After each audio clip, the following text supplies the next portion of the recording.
Je me rappelle qu'en Cameroun, il y avait du désordre là-bas et les militaires avaient séquestré des blancs, des officiers.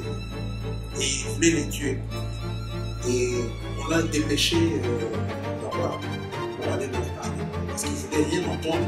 Pas renvoyer des gens, ils ont refusé tout. Et quand on est arrivé, on leur a annoncé que c'est le fils de Simon qui m'a qui est venu. Et là, ils étaient prêts à écouter. On leur a parlé, on les a bien parlé, les a calmés. Il a récupéré tout le monde des aromates qui passaient.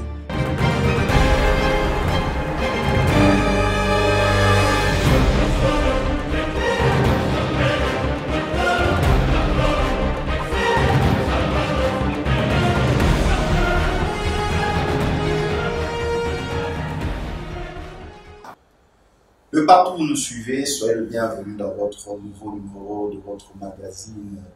Nous sommes très heureux, en ce jour, de pouvoir vous présenter l'histoire de notre pays, parler de l'actualité, parler du social, de l'économie. La semaine passée, nous avons célébré la 9e édition de Trophée Mumbai. Nous étions assistés par l'UNESCO, qui a remis les prix solennellement. Et parmi nos lauréats, nous avions aussi la présence de la délégation de la Fondation Papa Charles Kisolokele.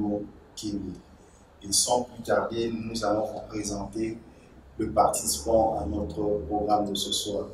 Papa Christophe Kisolokele, nous vous saluons. Merci, je vous salue aussi, Papa Symphorien. Papa Christophe Kisolokele, nous vous félicitons pour le travail abattu. Des mains de l'UNESCO, la Fondation a reçu un trophée. Quels sont vos sentiments? C'est un sentiment de satisfaction parce que on reconnaît quelque chose qui a été accompli.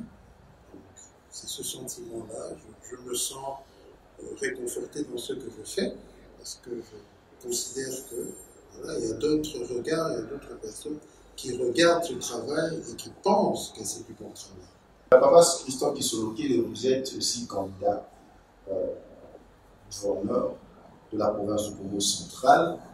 Vous portez un grand nom, déjà par celui de votre grand-père Simon Kimbangu, mais par celui de Monsieur Charles Kisolokele, dont beaucoup connaissent le nom, mais beaucoup ne connaissent pas quel est son ancrage dans l'histoire de ce pays. Or, pour diriger un pays, il faut avoir des valeurs. Et nous allons interroger les patrimoines génétiques des valeurs familiales qui sont ancrées à votre papa, votre père biologique, Charles Kisolokele. Qui est Charles Kisolokele? En quelle année il voit le jour? Il est fils de qui? Et fils de quelle tribu, quelle province, ainsi de suite, et quelle était sa formation à l'époque? Merci beaucoup pour la question. Charles Kisolokele, c'est le fils aîné de Papa Simon Kimbangu et de Maman Mouilou. Et il est né le 12 février 1914. C'était en plein début de la Première Guerre mondiale. Et il est natif de Nkamba, dans le Congo central. Et comme études, à l'époque, on ne poussait pas trop les études, on ne poussait pas trop les étudiants à aller loin. Et eux, c'était parmi les personnes qui ont vraiment poussé le plus impossible. Hein. C'était pratiquement 6 ans primaire et il a fait, je pense, 4 ans ou 6 ans post-primaire. Il est né en pleine occupation belge, on peut le dire, c'est la colonisation belge, mais il va supporter aussi les brimades de son père. Que représentait cette période qu'il a vécue dans sa chair, arrêté aussi avec son père, quelque part déporté. Comment lui, en tant que votre papa, a vécu cela? Parce qu'il était jeune et en partant du droit de l'enfant par rapport à sa jeunesse, qu'est-ce que ça le fait? Bon, c'est vrai, il a été arrêté avec son père en 1921, il avait 7 ans, et effectivement, partout où son père allait, il partait avec lui. Et il a été arrêté, jugé par un tribunal d'exception et condamné à la déportation, malgré son jeune âge. Mineur, hein, enfant. 7 ans, en France, un enfant. Et il a subi tout ça, il a été déporté, il a vécu pratiquement une grande partie de sa vie en détention. Donc là, il ne devait pas être avec sa maman. En semi-détention. Il n'a jamais... Comme tout enfant de son Non, il âge. n'a pas vécu avec sa maman. À l'âge de 7 ans, il a été déporté, il a revu sa maman plusieurs années plus tard. Il était déjà... D'ailleurs, sa maman d'emblée ne l'avait pas reconnu.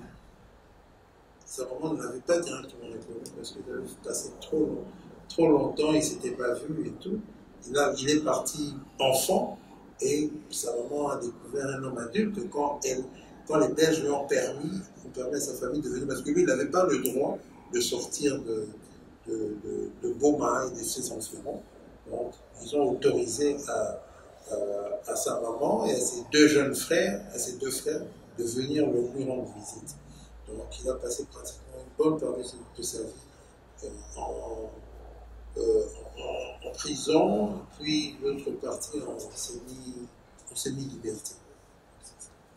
Mais c'est fort quand même comme histoire, c'est fort quand même comme destin. Et ça lui a servi, ça l'a permis de comprendre le milieu et les enjeux qui s'est joué, même pour la RDC. Je pense que, d'après mon regard, toute la vie de papa a été programmée justement pour qu'il puisse se projeter pour ce pays, pour la RDC. Je crois que c'était vraiment son destin de jouer ce rôle, et d'avoir une longueur d'avance sur beaucoup de gens. Mais papa, maintenant, malgré ses souffrances, malgré ceux qui ont été les geôliers de son père, papa Simon Kimbambo, mais quelle est la force qu'il a trouvée pour pouvoir collaborer avec ces mêmes blancs? Qu'est-ce qu'il fait qu'il est quelque part coopté, porté par ces blancs? Comment il arrive là? Non, je crois que le blanc considérait que ils l'ont récupéré très jeune et ils ont commencé à travailler avec lui très jeune. Ils étaient avec des prêtres et tout.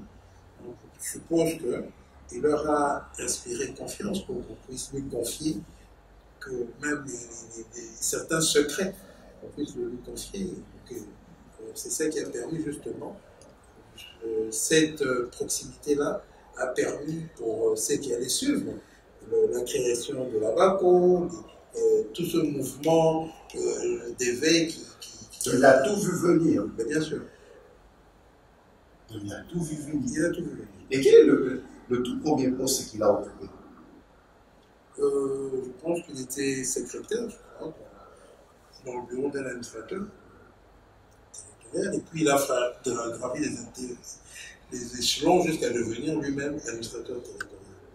Là, c'est à peu près en quelle année? Dans les années 40. Dans les années 40. Dans les années 40, il a déjà administrateur du territoire, il a l'ancrage politique. C'est parmi oui, parce que c'était un poste administratif. Mais lui, il faut dire qu'il y avait aussi le charisme ou la notoriété de son père, Passimo Kimbambo, qui jouait déjà, qui le précédait. Parce qu'on parlait de Passimo Kimbambo. Il était reconnu dans la communauté, c'était bien installé dans la tête de la communauté comme. Mais comment il devient la plaque tournante, ses relations avec, par exemple, le tout premier chef de l'État congolais? Comment ils sont nés ensemble, ils ont vécu ensemble, c'était des amis? Quelle était la relation? Quand on a arrêté papa, on l'a déporté, on l'a envoyé chez les prêtres et on l'a envoyé étudier à la colonie scolaire de Boma. Et c'est là où il a rencontré Joseph Kasavubu et les autres, ils étaient nombreux. Il les a tous rencontrés là et ils s'étaient liés d'amitié avec un groupe parce qu'ils allaient à l'école et puis après l'école, ils rentraient chez les prêtres, mais c'est les prêtres qui le gardaient. Donc, il a tissé des liens avec tout ce monde. Donc tout ce monde qui devient vraiment des acteurs incontournables de l'indépendance, de l'indépendance, de la vie politique. Quelle est sa relation, par exemple, avec les faits de l'indépendance en République Congo? Il était à la table ronde déjà. Bien que Calais ne l'ait pas chanté dans ses chansons, c'est le seul qu'on n'a pas cité. Malgré présent, il n'a pas été chanté. Il n'a pas été parce qu'il était religieux, parce qu'il était... Bon, il n'y avait pas vraiment cette connotation religieuse. L'église kimbanguiste a eu sa reconnaissance en 1959, le 24 décembre. C'était juste avant l'indépendance. Mais on avait eu cette reconnaissance. Mais lui, c'est vrai qu'il avait ces deux casquettes. Hein. Il était fils de Papa Simon Kimbangu. En même temps, il était aussi un homme, une personne d'influence, un leader d'opinion. Et quel rôle il a joué, par exemple, à la table ronde? Parce que tous ceux qui allaient, soit en tant que parti politique, en tant que... Et lui, il représentait quoi comme force? C'était beaucoup plus Labaco. Il était président? Non, il n'était pas président, il était parmi le collège des fondateurs, des dirigeants. Il est aussi parmi ceux qui ont réclamé la libération de Maurice Patrice Lumumba. Oh oui, il l'a toujours dit. Il a toujours dit que c'est vraiment eux qui ont milité pour que Patrice Lumumba se retrouve à la table. Parce qu'il a aussi payé les frais aussi. Les frais de l'avocat, ça c'est connu de tout le monde qu'ils ont payé les frais liés à la défense de l'indépendance. Est-ce qu'à cette époque, il y avait cette culture de création de richesse, d'accumulation de richesse? Parce qu'il n'y avait pas assez de Congolais à l'époque. Non, il n'y avait pas cette culture parce que le Blanc n'avait pas donné l'occasion, le Blanc n'avait pas donné l'occasion aux Noirs, aux Nègres, comme on les appelait, de pouvoir accumuler assez de richesses, de peur que ces personnes deviennent assez puissantes pour financer les mouvements de révolte ou de rébellion face à l'autorité coloniale. Donc ils n'ont pas favorisé cela. Il y a une question qui, bon, je ne veux pas dire polémique, mais quelque part, les gens ne comprennent pas. Les élections, comment ça se passait? Parce que lui-même s'est retiré. Est-ce que c'est vrai cette assertion-là? Qu'il s'est retiré? Oui, qu'il s'est retiré de la course. Non, il ne s'est pas retiré comme tel de la course. Il y a eu des élections, parce que comme ça se faisait, et c'était, qu'est-ce qu'on faisait? C'était les personnes les mieux votées qui prenaient un peu le dessus. Donc il y avait papa qui était premier, et c'est un peu normal, hein, c'est par l'aura de son père aussi, Simon Kimbangu, qui était très bien. C'est la personne qui a été le mieux votée. Donc il venait avant Kasavubu.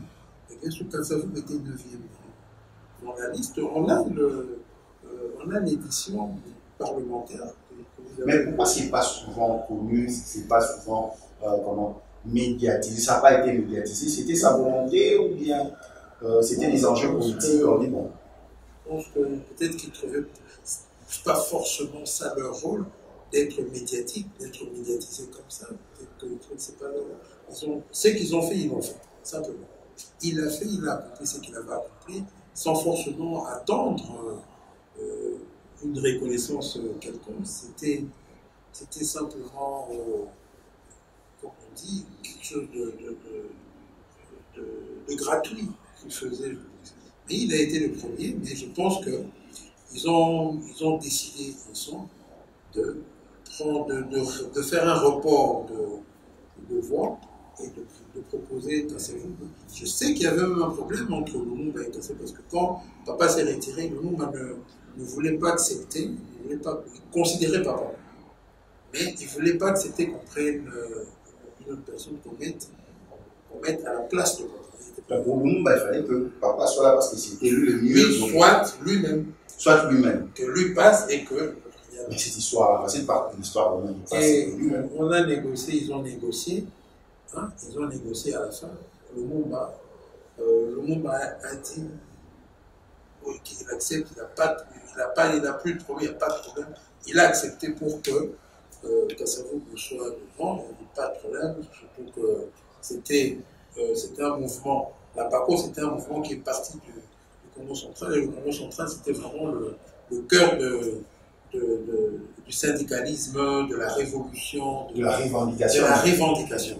D'ailleurs, le Congo central a gardé cette graine-là jusqu'aujourd'hui. Par exemple, à cette époque, tu connaissais aussi papa Charles Kisolokeli. Il le fréquentait? Non. Papa, le président Mobutu connaissait plutôt Papa Lengenda parce qu'ils vivaient ensemble à Kananga. Loulouabour, ils vivaient à Kananga, Mobutu était militaire dans la force publique, et papa était secrétaire du gouverneur. Donc, secrétaire du gouverneur. Donc, c'est ce qui faisait que Mobutu connaissait déjà les membres de la famille de papa Simon Kimbangu. Donc, il connaissait un des membres, Papa Lengenda, en la personne de Papa Lengenda. Comment il vit cette période agitée après juste l'indépendance? Il y a l'indépendance, il rentre de la Belgique. C'est vrai que M. Kalijeff ne le reprend pas dans la chanson de l'indépendance, quoique présent, parce que tous ceux qui étaient présents ont été cités nommément. Oui, mais sauf lui. Il y a d'autres qui ne savent même pas que le président a table ronde, mais bon, heureusement qu'il y a des documents, il y a des photos pour attester de sa présence, qu'il était bel et bien là. L'histoire nous dira si peut-être M. Kalijeff portait papa Charles qui se dans ce corps, on ne sait pas. Peut-être c'est le côté religieux. Peut-être le côté. Je ne sais vraiment. Ouais. Comment papa Charles Kisolokeli vit ces heures un peu sombres, disons-le sombres, après l'indépendance, les institutions ne sont pas en place. Comment il vit cette période jusqu'à l'assassinat de Lumumba? Parce que lui, il était de cette période-là, déjà il était acteur. Il le vit comment? Bon, moi j'étais encore. J'étais même pas encore né à l'époque. Hein. Moi je suis né en 65. Moi je suis de la génération de Mobutu. En plus je suis né en novembre. Donc c'était pratiquement 20 jours avant sa prise de pouvoir. Donc, ça, mais je sais simplement que. Même de vos mémoires, c'est que non, de mémoire, c'est qu'il quand il expliquait, oui. De mémoire, quand il parlait de la chose politique, de ce qui. En tout cas, il considérait que les gens n'étaient pas matures. Ils n'étaient pas matures. Ouais. Et on peut dire que c'est à cause de cela qu'il n'a même pas voulu Non, c'est à cause de ça. Qu'il n'a pas voulu se présenter comme peut-être candidat, président, candidat, premier ministre. Pas du tout. Parce que quelque part, c'était les égaux, c'était les querelles entre. Exactement. Selon lui, est-ce qu'on avait compris le sens de l'indépendance? L'indépendance, c'était remplacer le blanc. L'indépendance, c'était avoir les fonctions des blancs. L'indépendance, c'était être libre, vivre au même niveau des blancs. Ou l'indépendance, c'était cette autonomie de s'auto-guider congolais par rapport à sa destinée. Je pense que c'était plutôt l'autonomie de s'auto-guider, de prendre les décisions, les vraies décisions qui vont pour notre intérêt. Je pense que c'était ça le sens de son combat. Pourquoi je le dis? Pour la simple raison que j'ai beaucoup assisté à sa façon de gérer les problèmes. Et la façon de résoudre les problèmes était vraiment plus axée ça allait plus dans ce sens-là. Il voulait que les gens soient indépendants, qu'ils soient libres, que les gens réfléchissent, qu'ils ne soient pas dépendants d'un. Il était pour pour les jeunes qui voulaient créer des activités, être autonomes. Donc il a beaucoup travaillé dans ce sens-là. C'est pourquoi je dis que logiquement, d'après ce qu'il a fait, je pense que ça correspond beaucoup plus dans cette assertion-là. Parce que puis n'oublions pas qu'il y a aussi le bagage de son père, qui a lancé un mouvement de réveil, hein, un mouvement d'éveil, pour dire aux gens que nous, ici, c'est chez nous, c'est notre pays, que le blanc partira. C'est depuis 1921 qu'il en parlait. Donc, il a été nourri avec ce lait-là de la revendication de l'autonomie. Quelque part, papa, il avait vraiment un grand rêve de voir comment la tournure des choses. Oui, beaucoup. La finalité de Lumumba qu'il avait connu. Bien sûr.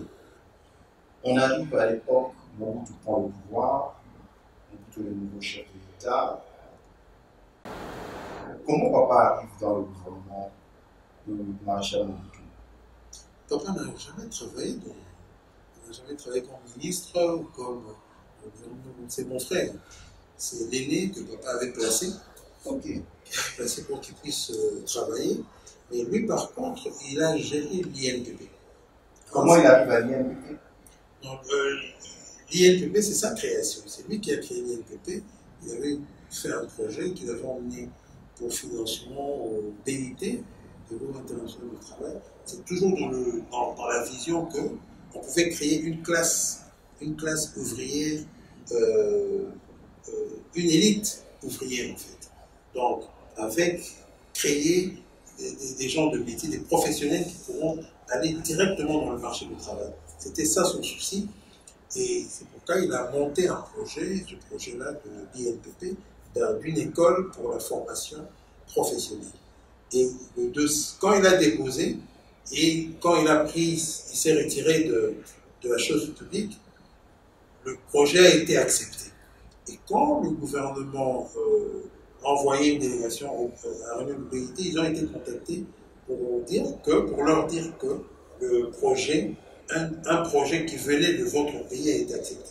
Alors eux, ils ont demandé s'ils pouvaient justement prendre ça avec nous. Non, les bailleurs de fonds ont refusé. Ils ont dit non, on veut voir le concepteur du projet. Et c'est comme ça que le président Mobutu demande à papa s'il pouvait relancer, en fait, s'il pouvait prendre ce projet. Non, c'est papa a refusé au départ. Il nous a dit que j'ai refusé. Je ne voulais pas, parce que je ne voulais pas revenir dans ce milieu. Mais le président Mobutu l'a supplié. Et voilà, il a même dit, papa lui a fait dire qu'il ne donnait que 2 ans maximum. Et qu'après, il faut qu'il se débrouille. C'est pourquoi le président Mobutu a formé des gens pour vous remplacer. Et c'est là on voit papa reprendre les affaires. Il vient, il crée l'institut et il recrute des jeunes qu'il forme et après il leur laisse l'INPP. Nous devons comprendre avec les téléspectateurs. Donc l'INPP, l'actuel INPP, n'était pas une démarche gouvernementale, mais plutôt une démarche personnelle de quelqu'un qui avait compris l'importance des métiers, d'apprendre les métiers. Bien sûr, c'est une démarche personnelle. Évidemment, il était comme ministre, mais il a fait un projet. Comme ministre d'État. Il était ministre d'État, mais il a fait un projet. Et c'est sur base de ce projet, les bailleurs de fonds ont exigé que ce soit lui, parce que c'est lui qui était le concepteur. Mais les personnes passent, les institutions restent. Comment ils devaient seulement demander? Donc, ils avaient compris qu'ils avaient compris que ça venait de lui d'incarner les valeurs que eux recherchaient. D'ailleurs, la preuve aujourd'hui, l'INPP fait partie de notre paysage. Hein. Donc, on peut dire que s'ils n'avaient pas pensé ça, peut-être qu'on n'aurait pas l'INPP actuel. Non, pas sur cette méthode. Papa, il y a aussi un élément qu'on voudrait comprendre, c'est le côté charité. Quel est le rapport qu'il avait avec la société? Parce qu'il y a certaines personnes qui disent qu'il a donné aux autres des voitures, des gens qu'il ne connaissait pas. D'où lui venait cette ouverture à l'autre, sans même le connaître? Pourquoi il voulait tout le temps aider? Pourquoi il voulait tout le temps venir assister? Je pense que c'est C'est le fils de Massimo Kimba. Donc de là déjà, cette substance spirituelle qui est en lui fait qu'il était plus tourné vers les autres. Et ce que les gens aussi le lui rendaient bien. Parce qu'on regarde en 1960, quand la plupart des Belges ont fui, qu'est-ce qu'ils ont fait? Ils ont pris leur société, ils l'ont remis à Papa Kisolokel. Il s'est retrouvé à la tête d'une vingtaine, une 25 sociétés à peu près. Donc il était lui-même le président. Et au retour, il leur a remis ça, sans problème. Quelles sont les anecdotes par rapport à sa générosité que vous pouvez nous présenter? Quelque chose qu'il a fait et les gens se posent la question pourquoi il a fait ça, sans rien entendre en retour. Ah, c'est vrai.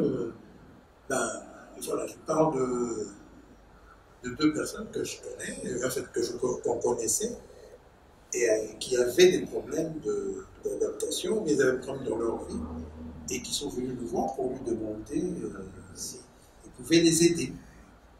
Alors, papa leur a posé des questions, ils ont répondu, et il s'est décidé, il a dit bon, ok, je vous offre des voitures, allez prendre des voitures neuves. Ils sont partis, il leur a fait une recommandation. Et puis ils sont partis chez Asda, ils ont récupéré deux véhicules. Ils sont revenus avec ici des voitures neuves. Alors ils ont demandé à papa qu'est-ce qu'ils allaient faire avec ça. Et papa leur a simplement demandé, il a dit non, c'est pour vous. Mais je vous demande une seule chose, que Allah, il a demandé qu'ils viennent prendre les enfants pour les déposer à l'école et les récupérer, les ramener, c'est tout. À l'autre, on lui a demandé de venir ici le dimanche pour aider les gens à aller à l'église et de récupérer du pain de la compagnie qu'on a à la maison. C'est juste ça. Juste ça. Ils ont reçu des voitures neuves. C'était pour les aider. C'était pour les aider pour qu'ils puissent partir. À part ça, il a créé un centre un peu comme l'INPP, mais INPP en miniature, à Limété. Il a créé un centre comme ça où on donnait la possibilité, surtout aux kimboristes, de se former aussi dans des métiers professionnels, comme la maçonnerie, l'ébénisterie. Il y avait tous les corps de métier, il y avait même la mécanique. Déjà, lui, il était tourné vers l'entrepreneuriat et les métiers. Bien sûr, c'est ça. Bien avant. Il avait compris à l'époque que ça passait par là. On devait créer une classe moyenne. J'ai pensé à ça. Créer une classe moyenne, et cette classe moyenne allait créer une classe riche, et la classe riche allait réverser vers les plus pauvres. C'est ça la distribution en fait. Pour certains qui pensent que papa Charles Kisolokel est arrivé un peu plus tôt, donc il n'était pas de cette génération, il devait être de notre génération, où il y a le concept démocratie, où il y a le concept entrepreneuriat, où il y a le concept globalisation, échange. Qu'est-ce que vous dites à ça? Non, c'est pas une nouveauté, on l'a toujours dit. On a toujours dit qu'ils étaient en avance, que ce soit Papa Dianguène à son jeune frère, que ce soit lui, sur le télé, ils étaient en avance par rapport à leur temps. Parce que ce ils avaient déjà accompli à l'époque, c'était énorme. Vous savez qu'à ce moment-là, les seuls réseaux d'écoles qui existaient, il y avait que les écoles conventionnées catholiques, il y avait quelques écoles protestantes, c'est tout. Hein. Et les kimbandistes qui avaient subi aussi, la méchanceté de certaines écoles hein, vis-à-vis d'eux, on construit un réseau d'écoles aujourd'hui. Les kimbandistes ont tout un réseau d'écoles, mais la première école, qui l'a construite? Bachar. Exactement. Nous arrivons au patronat. Quelle est sa relation avec le patronat? Parce que nous avons vu qu'il a eu quelle confiance qu'il dégageait au patronat, les patrons. Donc on peut dire que quelque part c'était lui à l'époque le président de la FEC, qui n'existait pas sur. Qui n'existait pas, oui.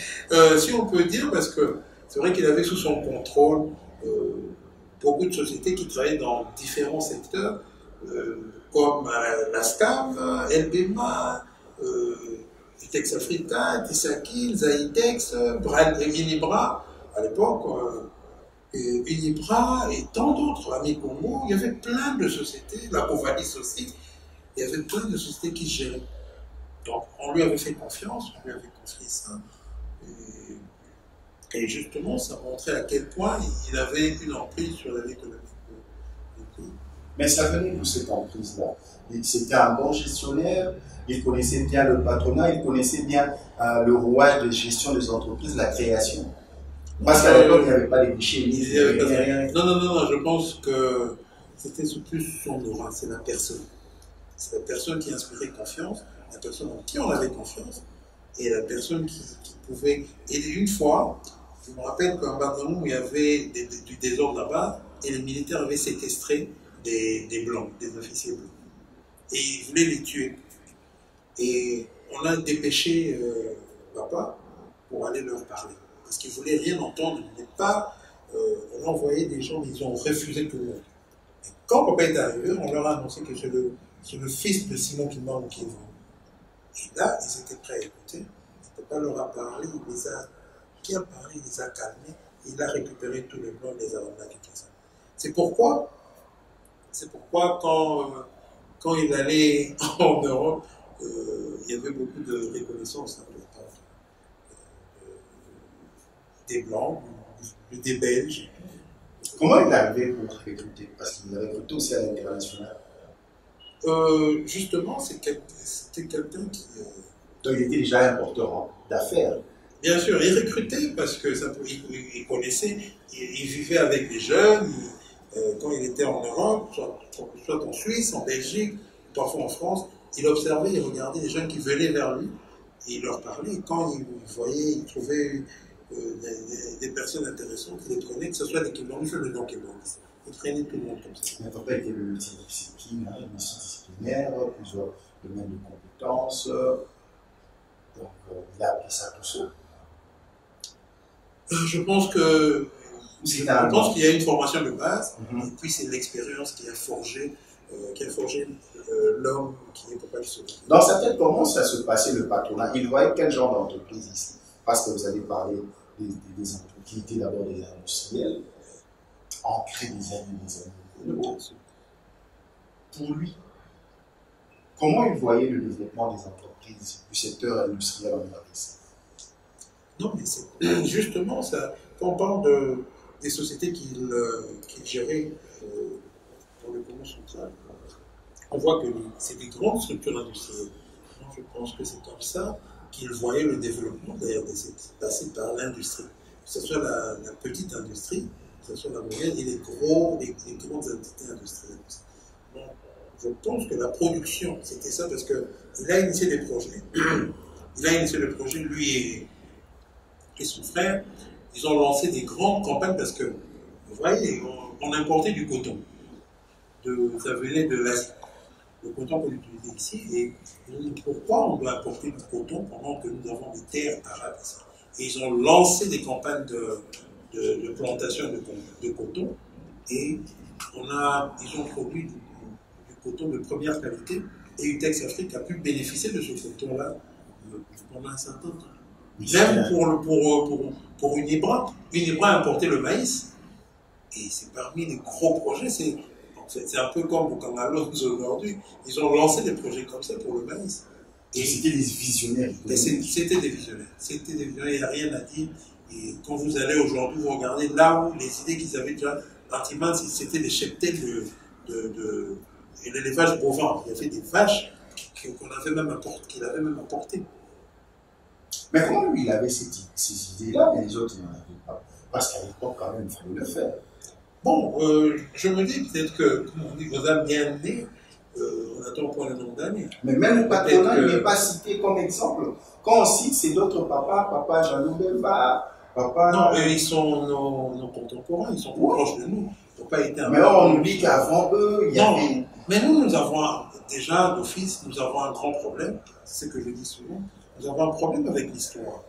C'est que nous ne sommes pas friands, nous ne sommes pas attirés par l'histoire. Or, justement, si on était attiré par l'histoire, on regarderait les choses différemment. Mais vous avez, est-ce que Papa Charles, par rapport à l'histoire, est-ce qu'il ne fallait pas qu'il soit président de ce pays, vu ces différentes facettes par rapport au monde de l'entreprise, le social, tout ce qui fait la gestion d'un pays était dans une personne? Est-ce que quelque part... Mais non, il a eu l'opportunité, il avait l'occasion de devenir président. Mais s'il n'a pas accepté, je suppose qu'il avait ses raisons. Et je suppose que ces raisons étaient valables. C'est peut-être il n'a pas trouvé, peut-être pas trouvé forcément les personnes avec qui il travaillait. Je ne sais pas. En tout cas, il avait refusé, il a ses raisons. Il aurait pu effectivement, il aurait pu faire un bon chef d'État, sûrement, parce qu'il avait le charisme, il avait tout. La chose politique, peut-être, ce pouvoir-là ne l'intéressait pas forcément. Papa, nous allons ouvrir une bonne brèche parce que nous ne pouvons pas dissocier Papa Charles de sa famille de provenance et dissocier Papa Charles de l'église communaliste. Quelle est la relation qu'il entretenait avec l'église communaliste, lui en tant que fils? Parce qu'il a étudié chez les catholiques, il pouvait aussi abandonner. Il a été confronté à ceux qui ont combattu son père. Donc il avait mis la raison de pouvoir des manger actifs. Comme on dit à l'État, c'est un rapport, c'est un ressource. Non, je pense que, comme je dis, dans son ADN, le spirituel était là, c'est clair. Il pouvait être très spirituel, il pouvait être économique, il pouvait être social, il avait beaucoup de casquettes. Donc, c'est la manière dont on venait le trouver, c'est cette réponse-là qui nous donne. Donc, il pouvait avoir plusieurs casquettes, et à l'église, c'était le chef spirituel premier adjoint, et c'était vraiment lui le cœur de l'administration de toute l'église, c'est lui qui a tout organisé. Dans l'organisation actuelle que nous connaissons de l'église, émane de lui. Parce que quelque part, Papa Simon, lui, était fort dans les prêches, il a donné une vision. Papa Simon Kimbangu n'a pas créé une église. Non, il a donné une vision. Il a donné une vision qui a créé un mouvement, et le mouvement s'est transformé en église. Porté par Papa Charles. Et Papa Nyangé, dans son prier Maman Mouille, leur mère, parce que Maman Mouille s'est beaucoup battue, et c'était vraiment exceptionnel à l'époque qu'on trouve une femme qui soit leader. C'est important d'en parler parce que à l'époque, on regarde à travers le monde, il y en avait. Les femmes leaders, oui. Il n'y en avait pas. Une femme qui avait le discours. Qui avait le discours, qui encadrait, parce qu'il fallait encadrer les hommes. Il encadrait les hommes.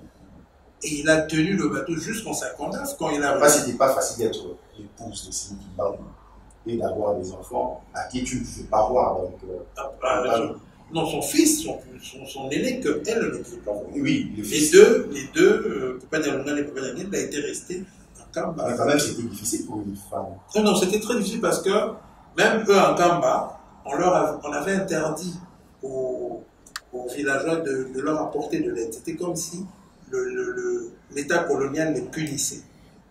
Pour avoir été l'épouse de Papa Simon Kimbangu et les enfants, ils étaient un peu punis comme ça. Donc ils ont passé des moments très difficiles.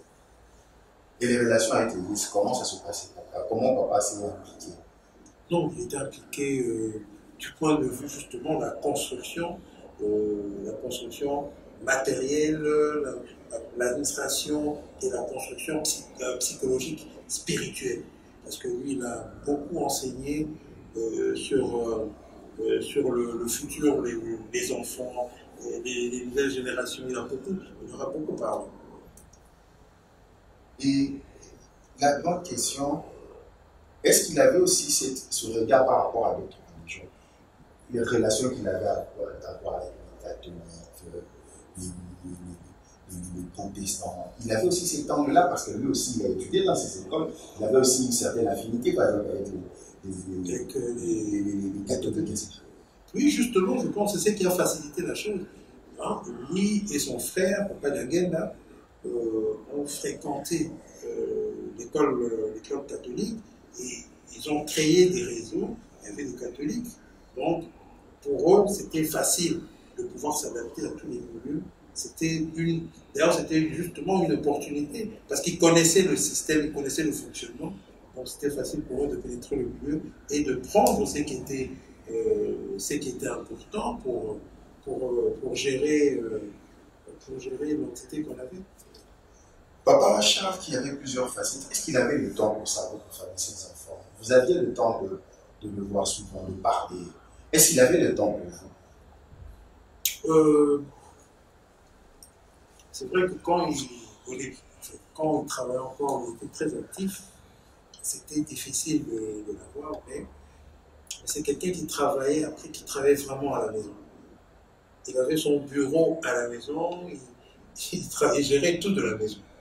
Donc, ce qui fait que c'était facile d'aller le voir, c'était facile de lui parler, parce qu'il était à la maison. Et c'est vrai que quelquefois, c'était des journées marathon, ça commence très tôt le matin, ça se termine très tard. Mais en tout cas, à un moment, on avait toujours l'occasion de parler, de poser des questions. Quels sont les souvenirs que vous gardez de lui? De vous dites ça, vraiment, ça c'était papa, vraiment. Il y en a plein. Ceux qui vous ont marqué, vraiment. Ce qui m'a le plus marqué, c'est les voyages, par exemple. Les voyages qu'on a fait à l'étranger, comme au Brazzaville, les voyages qu'on a fait à Rwanda. Ce sont ces souvenirs qui me marquent, et évidemment, nos conversations, parce que j'étais très jeune, mais on parlait avec lui. On parlait beaucoup avec lui. Vous sentiez qu'il était en train de vous préparer pour prendre le bâton de commandement, pour prendre la succession, la suite, par rapport à l'Église, à sa vision? Il n'en fait que ça. Nous sommes tous des produits de Paul Sauté. Dans notre majorité, nous sommes le produit de Paul Sauté. Pour ceux qui disent qu'il est de la génération de ceux dont, quand ils prennent le denier public, ils leur remettent, qu'est-ce que vous dites de cela? Mais justement, c'est ça, c'est cette génération-là qui a été la génération honnête, hein, qui en rentrant de mission, prenait le trop-plein, ils remettaient à la caisse, même le président le faisait, eux tous le faisaient, de pratiquer, parce qu'ils n'avaient qu'une seule idée, c'était comment faire pour développer ce pays. Vous savez, eux, ils ont subi les affres de la colonisation. Donc pour eux, c'était une forme de vengeance, de pouvoir développer ce pays tellement sans les Blancs, pour que les Blancs voient que non, même les Noirs peuvent construire un État organisé et bien développé. Il y a une question que je voudrais vraiment vous la poser, c'est de savoir, vous êtes candidat gouverneur du Congo central. Est-ce que, en étant gouverneur du Congo central, vous êtes capable d'incarner les valeurs de votre papa, illustrement? Comme vous avez posé tout à l'heure la question pour savoir si c'était une façon de nous préparer, j'ai dit que nous avons été formés. Nous avons été formés pour ça. Donc je pense que je ne dis pas que je pourrais incarner ces valeurs à la perfection. Il y aura peut-être des trucs qui ne seront pas parfaits, mais je crois que nous avons quelque chose de fondamental à défendre, c'est le nom. On veut défendre le nom de Papa Sikoki Mbangu, on veut défendre le nom de Papa Kisolokele, de Père de Père Ngenda, et je pense que le nom qu'on porte là est tellement important que je ne voudrais jamais à aucun moment qu'on le salisse. Nous avons des exemples. Mon frère, celui qui était ministre du Travail, Papa Jean Kisolokele Wama, il a fait pratiquement 12 ans comme ministre.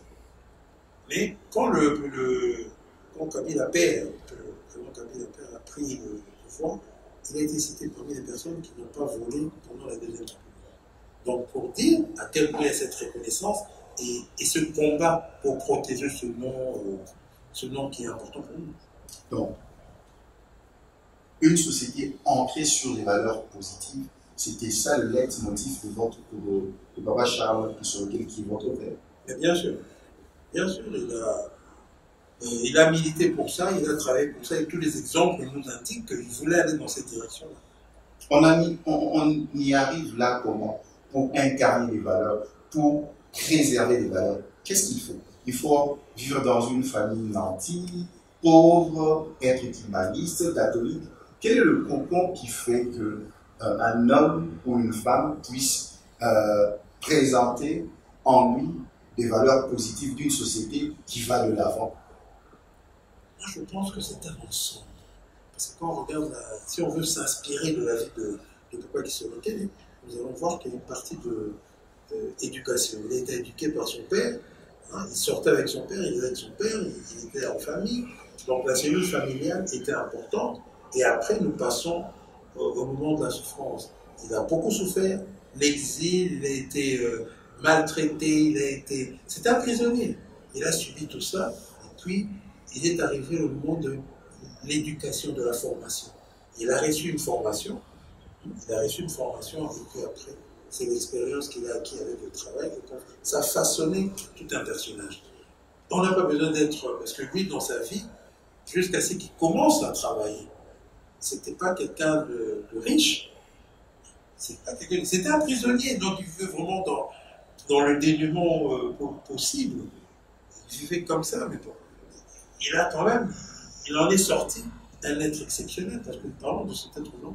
C'est un être exceptionnel qui est sorti de tous ces méandres-là.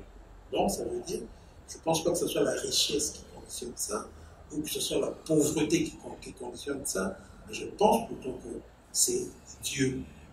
Quand on a Dieu avec nous, les perspectives changent et les choses se gèrent différemment. Comment la société congolaise, d'ailleurs de cette entière, peut s'inspirer de la vie de Papa Charles Christophe? Comment? Moi, je pense qu'il est, comme je dis, on a un devoir d'histoire.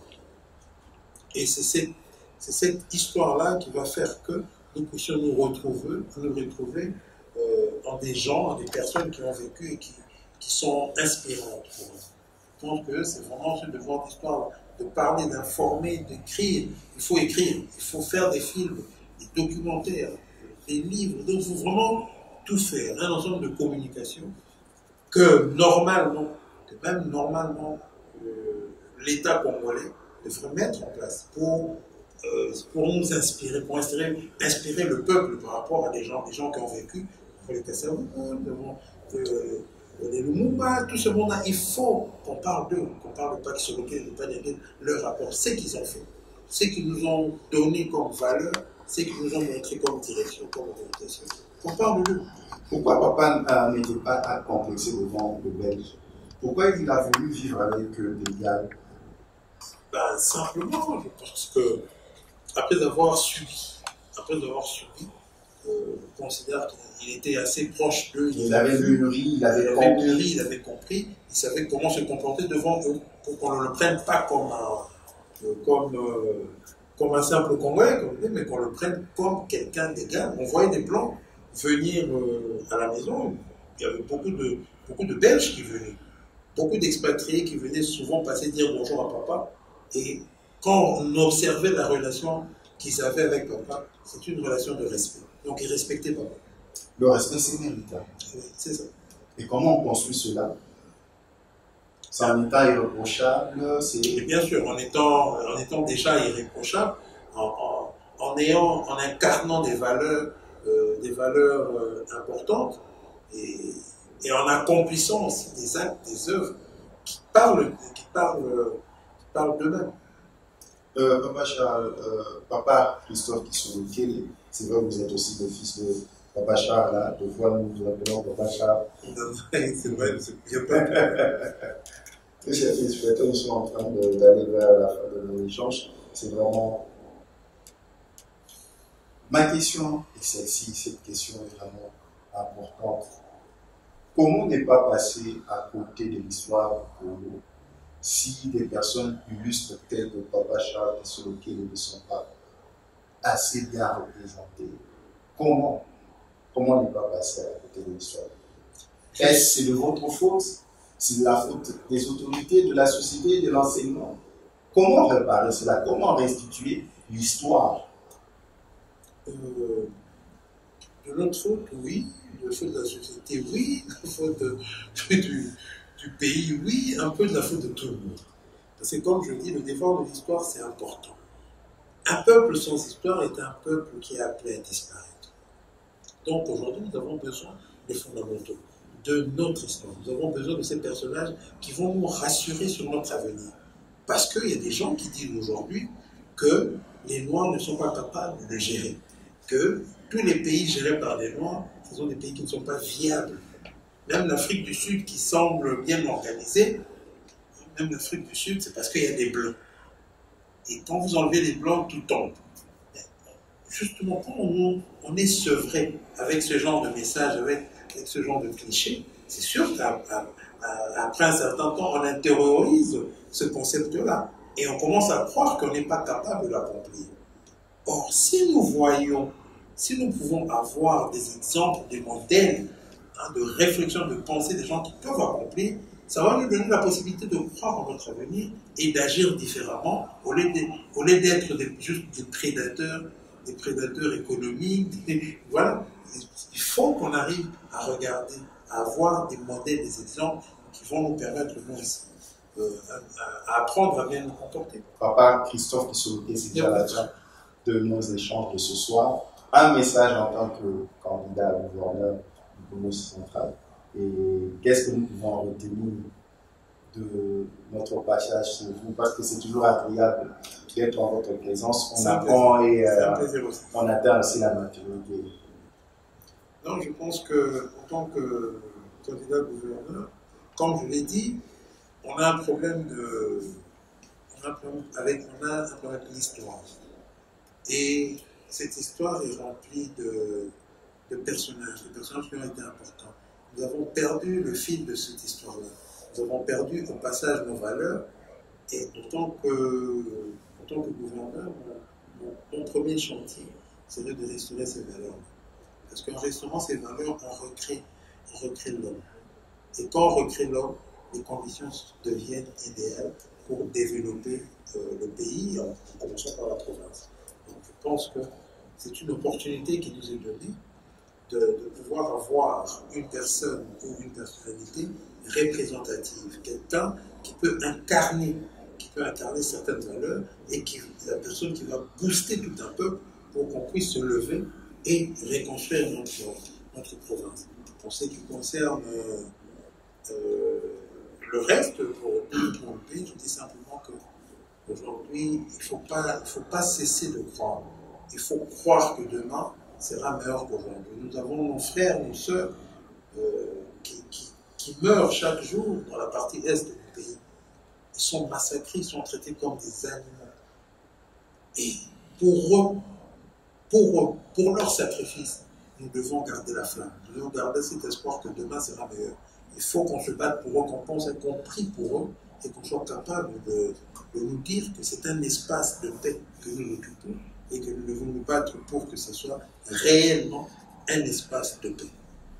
Un grand merci, Papa Christophe Kissoloké. C'est moi qui vous remercie. Très chers téléspectateurs, l'histoire de la RDC, la représentation du Congo, est belle et grandiose par ses fils et ses filles qui nous inspirent, par nos aïeux. Papa Charles Kissoloké est un digne fils du Congo qui a contribué à sa manière à faire rayonner la flamme du Congolais par ses actes. Il est de notre devoir de pouvoir réintégrer l'histoire congolaise à sa vraie place en introduisant dans le livre d'histoire congolais des pages qui peuvent raconter l'histoire, l'existence d'un homme qui a laissé des traces indélébiles, même si nous n'avons pas mis dans les écrits, parce que ces empreintes parlent d'elles-mêmes. De partout où vous avez suivi, un bon merci.